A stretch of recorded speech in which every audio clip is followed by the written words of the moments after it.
The Arrow.NET actually, which we started last class, as a small recap here, just to make you understand again what is it briefly.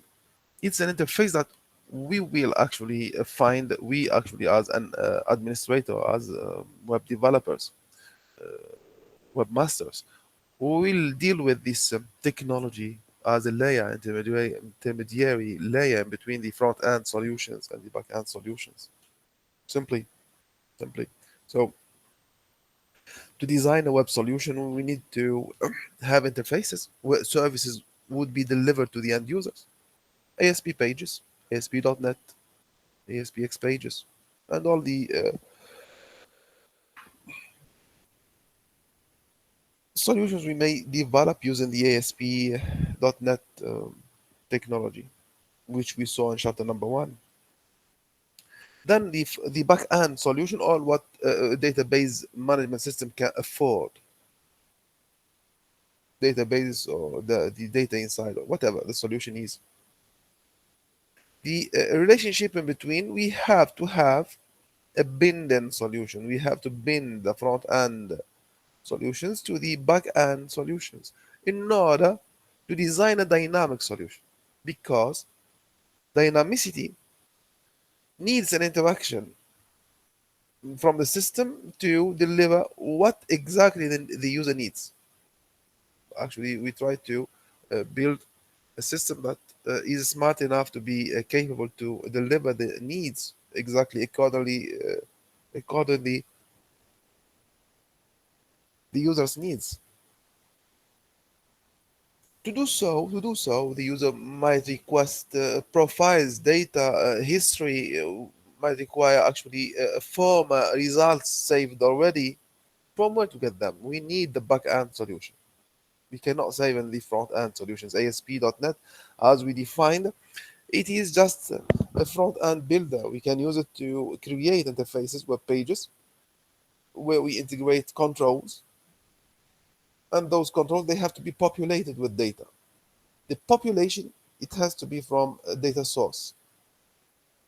From the best and the most common or commonly used data stores is the databases provided by database management systems. To do this population, the reading of data from the data source and populate the controls from within the ASPX, we need a layer in between. And this is the role of this Adobe.NET. Exactly. So this Adobe.NET will play the role of the intermediary, whatever the technology is. Actually, we started this last class, but just to put you in the frame again and to make it as easy as possible for you to understand what is this Adobe.NET, ASPX, SQL, SQL Server, Adobe.NET, .NET framework itself. Those terminologies actually, they are, I believe that they are new for you, and they might be confusing a little bit, but you have to understand that they are doing a task at the end of the day. It is a technology to enhance a feature, to enhance a service, actually, to make it um, uh, to make the life easy for the developers and for the users at the end of the day. Thus, the main role of this Arrow.NET, it hides technicalities in background, but simply it is a layer that binds front-end applications to the data stores. Briefest definition we can do. Active data object is a nomination here that we are going to use object-oriented and non-object oriented programming languages to achieve the binding. What we're going to do this a lot of that is to enhance the technology with an easy way, or the programming language that they can understand, the .NET framework that can run on a .NET framework. They are eligible for using the Arrow.NET to bind front-end solutions to the back-end solutions. Okay, before I continue, please, are you able to repeat what I said as a definition regarding this Arrow.NET now? Do you have the capability to redefine it for me, please? I give one extra mark if you can do. In any exam you choose.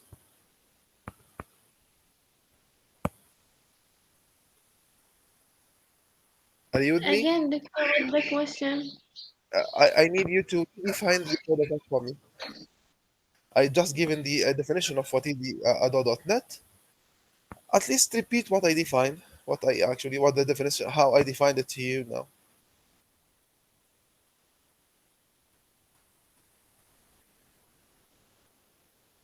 Simply, just to push you to be following me more or less. I give actually other chances for you to It is interact. a group of computer of computer software. Hey, what does it do? Absolutely, she is. ADO.NET. Well, Yeah, it we is. needed to develop a program. It is We used need it. uh, to access and modify data to store it. Yes, it is something like that. To create it. Who said to create software? من تكلمت وقالت to create software. Huda.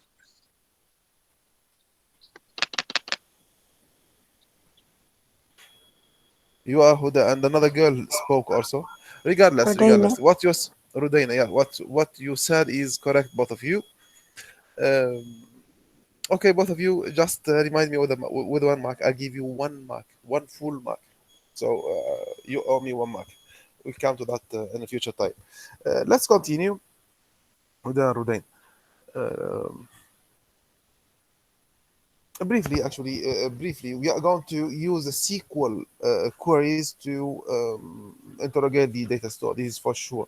We are not going to use the Ado.NET to interrogate a data store, but the Ado.NET will be the carrier of the SQL queries. What we are going to do, at the end of the day, is to use the respective technology to interrogate the data store.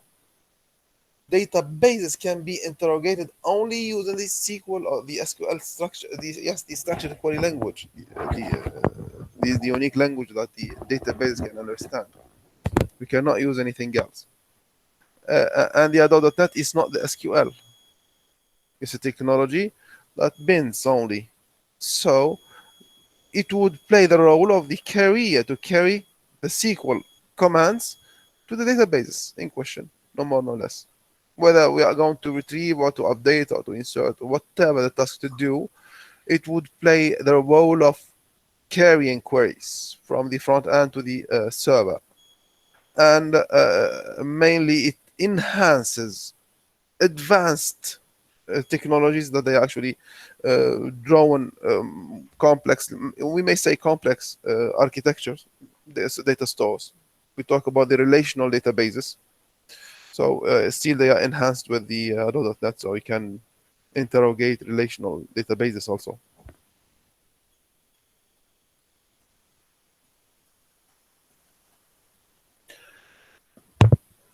Other technologies they might be actually utilizing and working in parallel with the .NET to reach the data stores, whether to retrieve or to insert in both directions. And the connectivity here, or this binding from the front end to the back end, to be done either in a connected mode or in a disconnected mode. Connected mode or disconnected mode. Connected architecture or disconnected architecture. What does it mean? It means we are going to use the Arrow.NET to help the front end controls be populated with data from the back technology from the data store. Okay, that's clear. Absolutely, we have to do like that. But this technology would be done, or this actually technology would be behaving in a connected mode or in a disconnected mode. What does it mean? It means we are going to start an application that has one interface or 100 interfaces or X interfaces. Those interfaces, they are holding controls. The user is requesting the page number 1, then page number 2, then page number n, then and so on. The controls inside to be populated, there have to be connectivity from that page requested to the data store, respective data store. Great. Either first solution, from the moment the user requested the page to be open, to be loaded, to display the content of the page to him and his client, there is a connection to be happening from the client until the data store, the database management system, DBMS. And all the communications will be happening, send and request and insert and retrieve and insert and retrieve and update and so on. When the user closes the page, the connection would be terminated. Connection from where to where? From the page the user requested to the database. This is a connected mode. Why? Because continuously there is a connection from the beginning, from the first request until the user closes the page. This is a connected architecture, or this is a connected mode. This is the first scenario. We'll come back to the disconnected mode, which is actually to be specifying a connectivity or to be starting a connectivity only when a user clicks a control. For example, clicks a button, or clicks a link, or clicks an image. It depends only. There is a connectivity to happen to retrieve the data immediately after populating the control. The connection will be lost. This is a disconnected mode. So we will not keep a connection active for the whole life cycle of the page, let's say. We discussed the life cycle. No, only when we request, let's say, a controller requests something, a specific function, to achieve a connection, then a population, then disconnection immediately. Disconnection mode, or disconnected, not disconnection, disconnected mode. Whether this or that, the technology we are going to use. So we are going to use libraries, defined and predefined methods. And those predefined methods that would help us doing the connectivity, doing the population of the controls.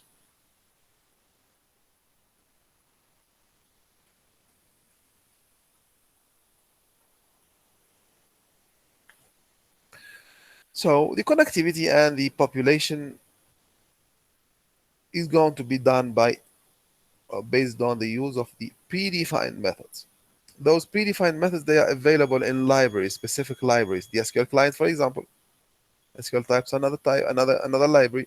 SQL data, not the SQL data, the data system data. The data itself is one of the very famous libraries that holds the most used, or the most used, or the most famous, we may say, classes, or let's say the namespaces, data set and the data relation here. There are others. There are not only those two, but those are very famous. Regardless, so SQL client, it helps us to pass commands. When we say select star from table, this is a SQL query. The program or the ASP.NET or the ASPX page, it is written in ASP only, in ASPX. It is not SQL. And the file back in background, actually, the auto-generated file, which is in C#, it's also not in SQL. It does not understand what is SQL. They are completely incompatible. But we have to pass the SQL command to the server, which is the SQL server, through the ASPX page. So we have to use a predefined method like this one, SQL command, to pass the SQL query over the C# and the ASPX. So the SQL client will help us do that. As per an example, like we use the SQL command or the SQL connection. They are to help us pass commands to the server.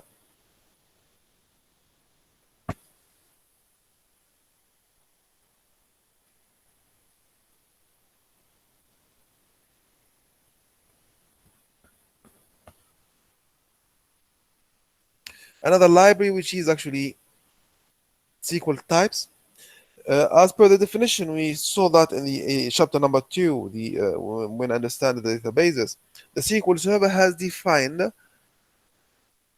new types and new data types. They are specifically understood only by the SQL Server itself. And beside of that, we may define user-defined types within the SQL Server. There are types that the user can define within his project. So to make the SQL Server understand those types and recognize all of the past types, we might refer to the SQL types namespace to use specific types to pass them over the .NET channels, whether we are using the C# or any other technology, VB or F# or J#, something like that. They are all running on the .NET, so we can pass those types over this framework. We write a project in which we are defining, for example, date time as a type, as a data type. Date time. There is nothing called date time as a data type in C++ or in PHP or any other programming language that we can use to create projects. There is nothing as a data that we know: int, float, char, string, double, decimal. All of those we know. But date time, we don't know any data type. Nominated date time. No. But the SQL Server recognizes very well the data types named date time.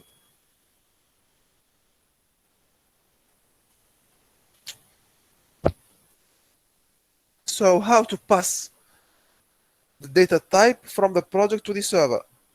We use specific libraries, specific namespace that defines functions that they can carry those data types.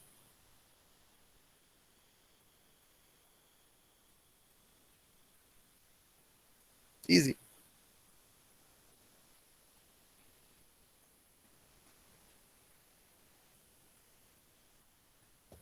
The main library that actually it enhances the work where the backend stores is the data, the main library or the namespace that holds the totality of the functions or the very major functionalities utilized to help the front end and the back end technology interoperate is the data. System.data is the namespace which holds the totality of the functionalities that helps us to work independently with all the database in background. Means you can specify more than one connectivity to more than one database, and we may pass you may pass actually more than one request, more than one command to every database. This is with the help of this namespace, system.data.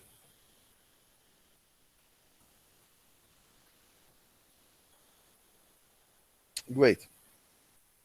Small recap and redefinition of the connected architecture, connected mode, or disconnected architecture, disconnected mode. Here we are talking about a continuously connected mode from the front end to the back end. Means whenever the page in question is requested, so the connection has to start from the beginning. Even the user is not asking anything. Connection starts and everything is populated. And when the user closes the page, the connection is terminated. This is a connected mode. This is a connection architecture. The other scenario, which is actually nominated disconnected mode or disconnected architecture, via which a developer is making the user see all the populated data or the updates only if he requests. So this way, a connectivity will be achieved only when the request is passed.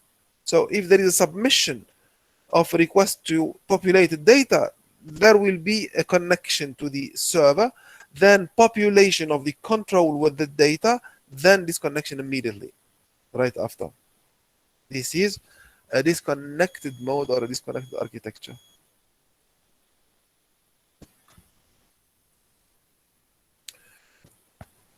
we have a concern here in this disconnected architecture, which is which library would actually give us the respective functionalities to connect, populate, and disconnect. Mainly, we can talk about the data set. We were defining earlier the data set. We were defining earlier the data set here. So the data set would actually help us achieve what we request to connect whenever we need, populate, and disconnect at the end.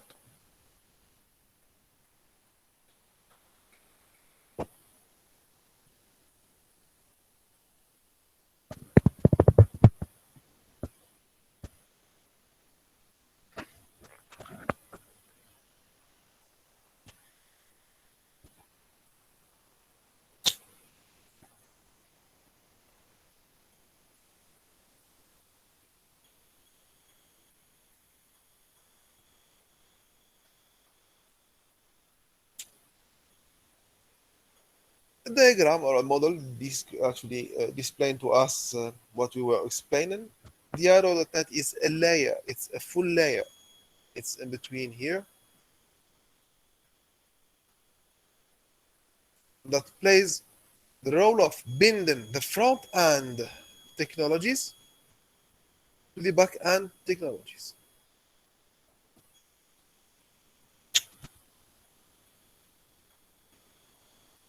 What does it mean? The front end technologies, which are the web pages, they are running on a web browser mainly, not only. Yet the .NET, the .NET can have different applications, not only the web browser, but for our concern is the design of web solutions. That's what seeing console and you are seeing any other. Why? Because the .NET delivers more than one nature of a project. Web, yes. Windows-based, yes. Console, yes. And we may find different, which is form-based. All of the technologies here in this front end, they might require or acquire resources from background providers, from background data stores. And this is the role of the arrow.net to play the binding. You see this arrow here and those arrows here is to make those libraries run. Accordingly to the data store, which is the database management system, there will be a respective library doing the binding from the front end to the back end. We have one arrow here, but we have four here. Why four? Because we have four different database management systems. This is a database, SQL Server. This is another database, Oracle. This is another database, ODB. This is another database, it's ODBC. Actually, those are actually data sources or data stores or data paths. Those are ODB and ODBC. But even though different technologies, that they represent the path to a data store, data source. For the SQL Server, we have one library, a SQL client. For the Oracle, we have the Oracle client. For the ODB, we have the ODB. For the ODBC, we have the ODBC. Four different libraries for four different database management systems, DBMSs. After achieving the binding, this arrow here and this arrow here, for example, SQL client, we go to passing the command, manipulating the data, populating data, and so on. And other things can happen. This is in a connected mode. This is in a disconnected mode.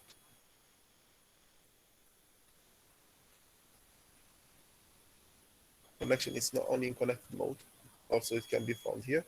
But here we use this dataset for the disconnected mode only.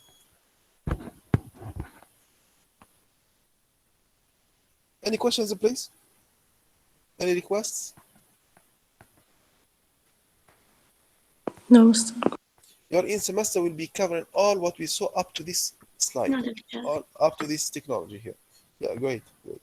So your in semester is covering all what we saw, chapter 1, chapter 2, and the definition of the arrow.net until this diagram here.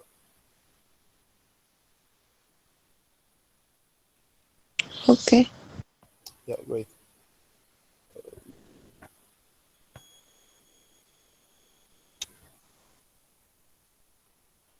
Okay, for the actually I used the word binden, and none of you had asked me what is the context of the binden. What we are going to do with the binden is just to say that there is a channel from the front end to the back end. So see here, see to this diagram. For example, we are going to design a web solution, or we designed a web solution, web application. Okay, and we designed a SQL Server database.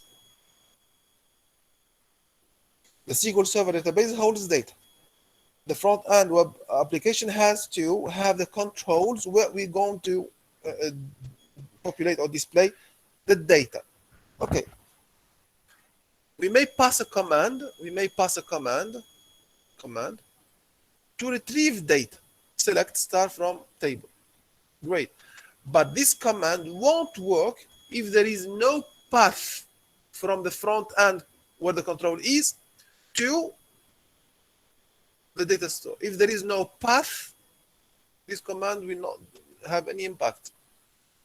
It will not work. It will not give us an error, but it will not work. The error is not there. Because thus, we have to make a connectivity, and this connectivity has to be set if the path is available, if there is a data store, data source. And this is the binden. The binden is to achieve, to draw a path from the front end to the back end. It's the connectivity, something we can say it's a connection. Yes, but the connection without passing data, just to achieve the channel, just to make the wire be connected. That's it.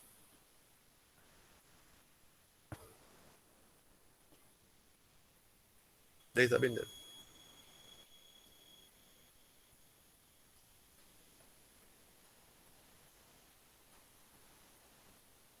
In a direct data access, there is a request to be passed directly to the SQL server, to the data store in general, where it has to be executed there and being retrieved, or let's say responded to the request. So as per the title here literally said, we have to pass the query directly to the data store, and it has to be executed there.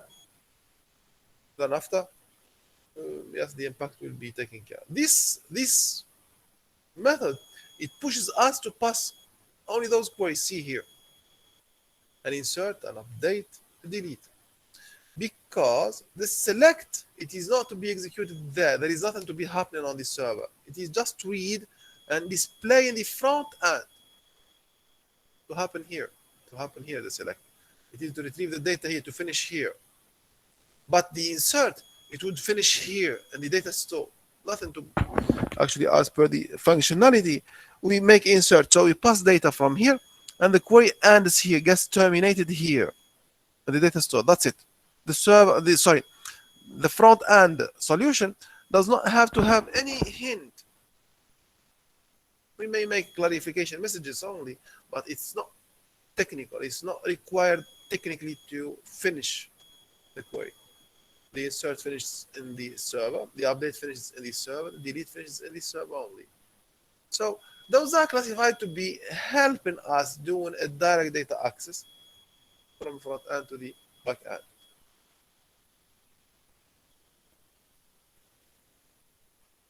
And this is actually to be done based on the disconnected mode. Why? Because you are going to use it for a short time of time. You just do whatever you want, and then after you disconnect. So the best scenario where the direct data access is seen in action is in the disconnected mode, using the respective libraries or the namespaces provided the respective functions for the disconnected mode. The main one is the data set.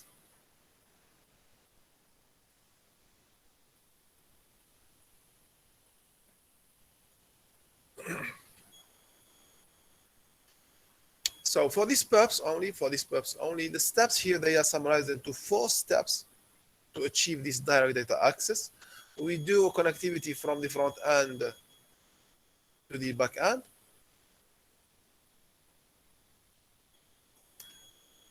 We, let's say, try to retrieve the data.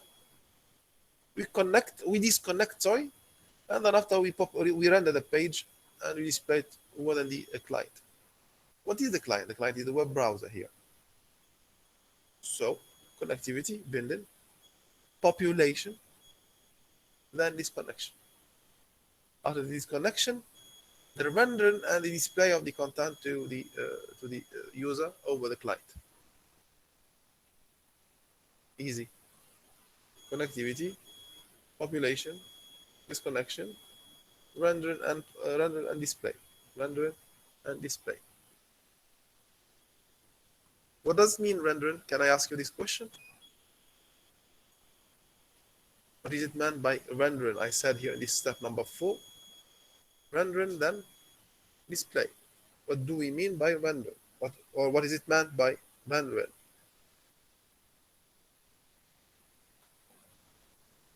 Are you with me? Yes, Mr. Yes, So the rendering means what? In the life cycle, actually, we define whether it is a page life cycle or a full website life cycle. There is something that takes care of the rendering. What is it? like feedback. No, not exactly. ليس بالضبط. ليس feedback. Rendering, to render.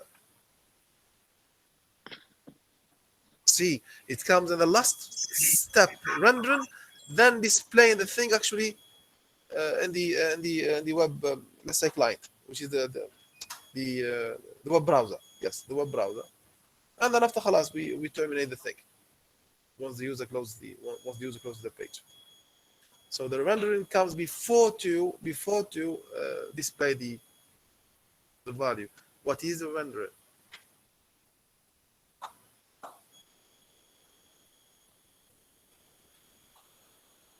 What is the rendering? Simply and briefly, the rendering is to make the browser understands what the solution is, because ASPX and SQL, they are not things that the browser can display. The browser can display only HTML. So they have to be converted into an HTML. The conversion of the C# or the ASPX or the SQL or whatever, SQL responses or whatever, into an HTML, it's the rendering. So to render the data or the solution into a format that the browser understands. This is the rendering. Great.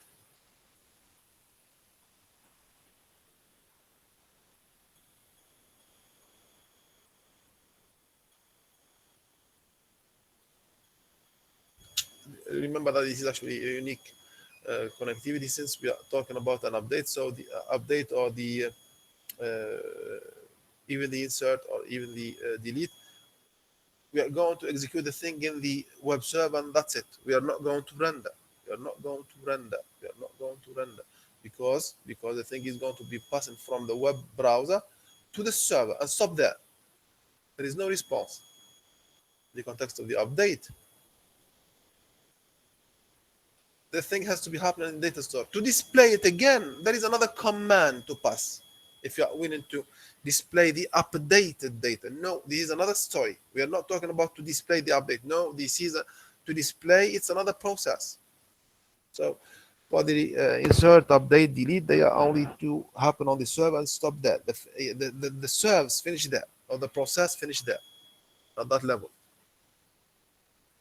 So exactly, this is a graph that illustrates what we were explaining regarding the direct data access. We have actually a query to pass.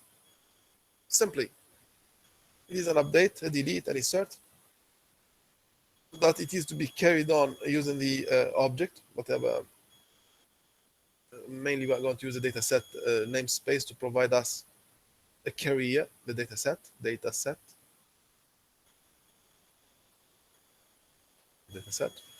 to provide us carrier. And this dataset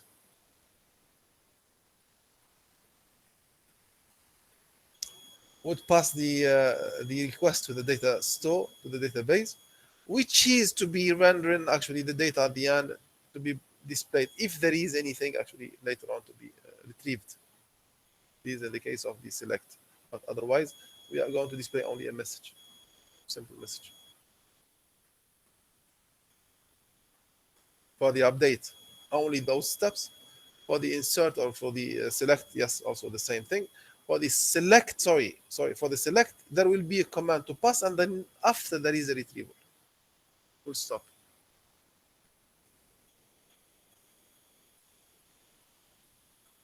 The syntax of the connectivity, when we said the binden and the connectivity, binden and connectivity, syntactically now let's see it. It is actually a query via which we are generating an object to connect to a data source.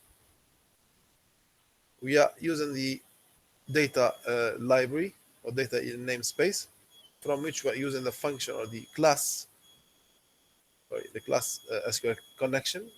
We generate an object from this class, and this object, this same object here it is, we use it to call the method for the connection. The method for the connection will be initialized with, see, double quotation,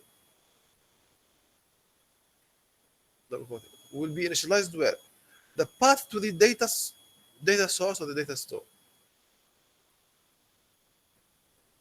which is here actually the pubs in this case here. As per an explanation of those elements here, the data source and the, let's say, the database name and the security here, security support provider, all of them, they are responsible for helping the connectivity happen. We need, the most important thing is this thing, which is the name of the database. The name of the database. The data source will work to reach the data source, which is the database itself. The other elements, they are actually to specify where it is, or if it is requiring an authentication or not. Where it is localhost means the local computer. Security provider here interface is to prove that we need a password or not to open the database. So we may specify a path here, and we may omit this one if we are not using a password. Full stop. SQL connection to generate an object to connect, and this same object we use it to pass the path of the data source.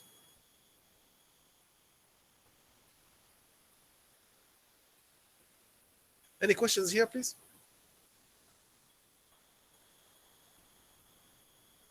No, doctor. Okay, if your name